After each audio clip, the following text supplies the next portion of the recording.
যে নাজমুল আমাকে ডাকে, দেখি এমপির প্যাটে স্লিপ দেয়, 3 কিলো আমরা গরুর মাংস নিয়ে আসি, আমাদের 300 টাকা দেয়। নাজমুল এমপির নাম করি 200 টাকা নেয়, আমরা গরিব মানুষ, আমাদের 100 টাকা দেয় নাজমুল। কতদিন ধরে দেয় এই স্লিপগুলো? এই স্লিপগুলো ডেলি দেয়। এটা আমাদের আমাদের সপ্তাহে 2 দিন পাই, আমরা সপ্তাহে আমাদের 2 দিন পাই আমরা। আচ্ছা, কতজনকে দেয় প্রতিদিন? ও প্রতিদিন 6টা করে দেয়। হ্যাঁ, বিভিন্ন রকমের নামে দেয়। আমার তো এখন প্রতিটা স্লিপে 200 করে টাকা দিতে হয় নাজমুলকে? হ্যাঁ, 200 টাকা করে নেয় নাজমুল। আমাদের 300 টাকা, আমরা গরিব মানুষ, ওই এমপির নাম করে নিয়ে নেয়। এমপির নাম করে নাজমুল নেয়? হ্যাঁ, নাজমুল নেয়, 200 কোটি টাকা নেয় নাজমুল। আর স্লিপ দেয় নাজমুল দেয় এমপির প্যাটে। আচ্ছা, দিলে আপনারা মাংস নিয়ে আসেন? হ্যাঁ, আমরা মাংস 3 কিলো মাংস নিয়ে যাই। সেইগুলো কোথায় দেন? আমরা দিয়ে দেয়, তাদের কাছে নিয়ে আসি, তাদের কাছে দিয়ে দিই আমরা। আচ্ছা, তারপরে আমাদের 300 কোটি টাকা দেয় নাজমুল, আমাদের এমপির নাম করে 200 কোটি টাকা নেয়, আর আমরা গরিব মানুষ, আমাদের 100 কোটি টাকা দেয়। কালকে আপনি এমপির বাড়িতে গিয়ে বলছিলেন যে কি ওটা তো আমার তো নাজমুল জোর করে নিয়ে গেছিল, বলছে এমপি তো ডাকছে, দেখি গেছিলাম আমরা এমপির কাছে।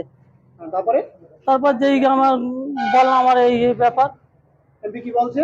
এমপি কিছু বলিনি আমাকে, এমপির সংবাদের মাধ্যমে বলেছিল, আমারও বলতে বলেছিল, আমি বললাম যে আমার খাওয়ার জন্য মাংস নিয়ে যাই, 3 কিলো মাংস এমপির পেটে। জোর করে বলতে বলেছিল? হ্যাঁ, জোর করে বলতে বলছিল নাজমুল। নাজমুল বলতে বলেছিল? হ্যাঁ, নাজমুল সব বলতে বলেছিল। আপনারা এই যে মাংসগুলো নিয়ে আসেন সব নাজমুল জানে? নাজমুল কে? নাজমুল সর্দার। নাজমুলকে ওই বিজেপি করে, এমপি রিপ্রেজেন্টেড। হ্যাঁ, বাড়ি ওর? হাকিমপুর মাদারপাড়া। আপনার নাম কি? আমার নাম জারুল গাজী। এই যে স্লিপটা পাওয়া যাচ্ছে, খবরের নিউজে চলছে, এই স্লিপটা কি আপনার? হ্যাঁ, আমার নামে দিছিল, 2 তারিখ আমার নামে দিছিল স্লিপটা, আমার নামে। ঠিক আছে। নমস্কার। শুনলেন তো ভদ্রলোক কি বলল? এনার নাম জিয়ারুল গাজী। হ্যাঁ, ঠিক শুনেছেন, এনার নাম জিয়ারুল গাজী। আমরা বেশ কদিন ধরেই সংবাদ মাধ্যমে যে ছবি দেখতে পাচ্ছি, অর্থাৎ একটা প্যাড শান্তনু ঠাকুর, অর্থাৎ বনগাঁ লোকসভা কেন্দ্রের সাংসদ এবং কেন্দ্রীয় মন্ত্রিসভার সদস্য শান্তনু ঠাকুরের ইস্যু করা একটি প্যাড আমরা দেখতে পাচ্ছি, এবং সেই প্যাডে যার নাম লেখা রয়েছে জিয়ারুল গাজী, এই হচ্ছে জিয়ারুল গাজী। তিনি কি বললেন? তিনি যেটা বললেন সেটা মারাত্মক, সাংঘাতিক। আজকে শান্তনু ঠাকুর এরকম প্যাড শয়ে দিচ্ছে মানুষকে, তারা 3 কেজি করে গরুর মাংস তারা পাচার করছে, বাংলাদেশে পাঠাচ্ছে, বনগাঁ যে পেট্রোপোল রয়েছে সেখান থেকে। তাহলে পাচার হচ্ছে বিদেশে, সেখানে পাহারা দিচ্ছে কারা? সেখানে পাহারা দিচ্ছে বিএসএফ, অর্থাৎ অমিত শাহের লোকজন। আর অমিত শাহের সহকর্মী অর্থাৎ মন্ত্রিসভার সদস্য শান্তনু ঠাকুর এই কাজে সম্পূর্ণ মদত দিচ্ছে। আজকে যে সমস্ত ভাইরা জয় শ্রীরাম, রাম আমাদের ভগবান, জয় শ্রীরামের নাম করে যারা জয় শ্রীরামের নাম করে যারা হিন্দুত্বের জিগির তোলে, যারা গোহত্যা বন্ধ করতে চাই বলে যারা চারিদিকে আওয়াজ তুলছে, আজকে তাদের কেন্দ্রীয় মন্ত্রিসভার সদস্য, তাদের মন্ত্রী, তাদের সাংসদ, বনগাঁ লোকসভার সাংসদ, তিনি এই গরুর মাংস পাচার করবার জন্য প্যাড দিচ্ছেন, প্যাডে করে নাম ইস্যু করে দিচ্ছে এবং টাকা জমা নিচ্ছেন, তার জন্য টাকা নিয়ে এই প্যাড দিচ্ছেন যাতে এই প্যাড দেখিয়ে বিদেশে মাংস পাচার করা যায়। বাহ, কি সুন্দর দেশের আইন, কি সুন্দর চলছে স্বরাষ্ট্রমন্ত্রীর দপ্তর। আজকে বিএসএফ যারা পাহারা দিচ্ছে তাদের চোখকে ধুলো দিয়ে তাদেরকে এই শান্তনু ঠাকুরের কাগজ দেখিয়ে মাংস পাচার করতে দেওয়া হচ্ছে।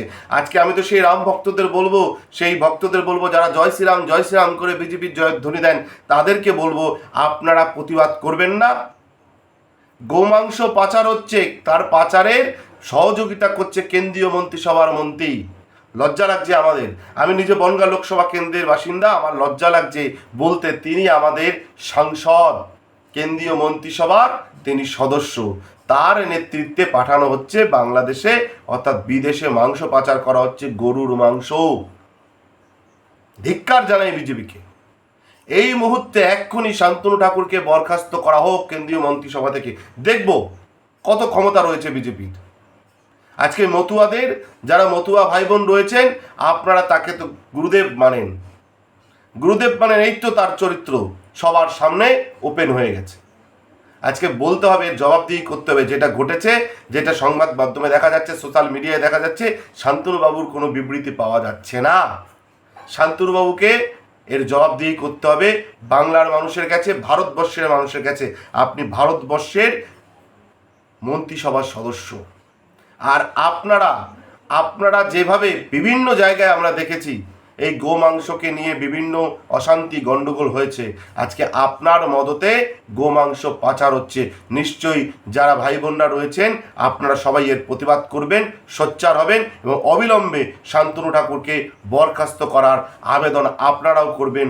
আমরাও কেন্দ্রীয় মন্ত্রিসভার কাছে আবেদন করব এইরকম একটা অপদার্থ লোককে বরখাস্ত করা হোক ইমিডিয়েটলি। ধন্যবাদ, ভালো থাকবেন। আশা করছি সবাই এটাকে শেয়ার করে দেবেন এবং প্রতিবাদে সকলে সোচ্চার হবেন। নমস্কার।